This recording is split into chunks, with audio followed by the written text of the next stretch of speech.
Reef DVM's coming at you today with the discussion of fragging and mounting, and in this particular case, what we're going to do is we're going to take a bunch of Duncans that we have in multiple tanks. We're going to take some coralline epoxy, kind of like the Toonsy stuff, but this is what they had today, so that's what we got from BRS, so that's what we're going to use. And we're going to mount these in a colony style on a simple piece of rock here, as you can see all over the place on the top of it. This piece of rock is made by the Alternative Reef folks. It has a magnet in it. The epoxy is a two-part. It sticks to it pretty good as long as it's dry. So again, the rock is dry. The magnet part of it's off the back. Tip it up here a little bit, and then I'm just going to peel some of the plastic off the epoxy pieces we've cut. It's a two-part epoxy, standard in the industry. You basically take your fingers, mix it together in your fingers until it becomes a uniform color, and then stick it on places where you want the frags to stay.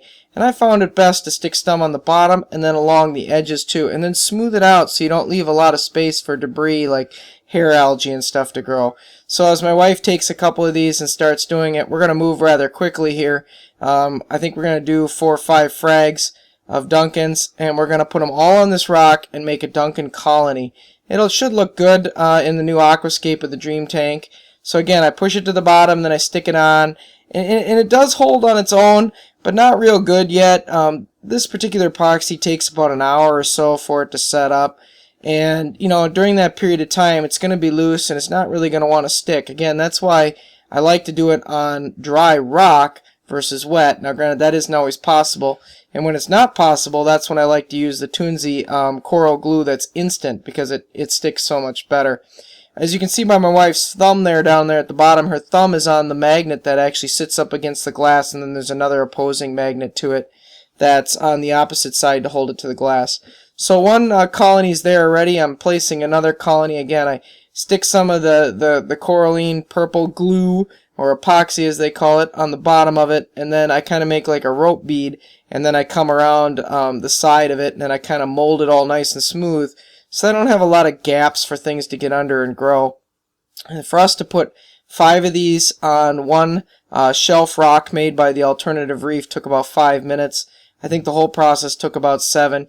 Got to be a little organized when you do this, because you are stressing your coral. Remember, the whole goal here is to make something beautiful and pretty, and also something that can live well with the coral. In this case, the structure, the tank, and everything included won't do any good if we kill off the coral in the process of mounting it.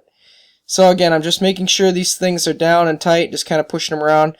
Sorry the camera goes out of focus a little bit. It's on a tripod, and it tends to focus on my hands and my arm when I get in the shot, but I can't really slow down during this process.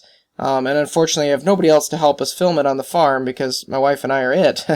Our girls are too young to help us pull these videos off. So again, I just kind of made some rope and went around this big one just to give it a little bit more bulk to the epoxy underneath it. But it seems to be doing well. Then I'm taking another frag here, and I'm going to stick it on the side. And you can see the slime that's on the top of these. Never wipe that off when you take them out of the tank, folks.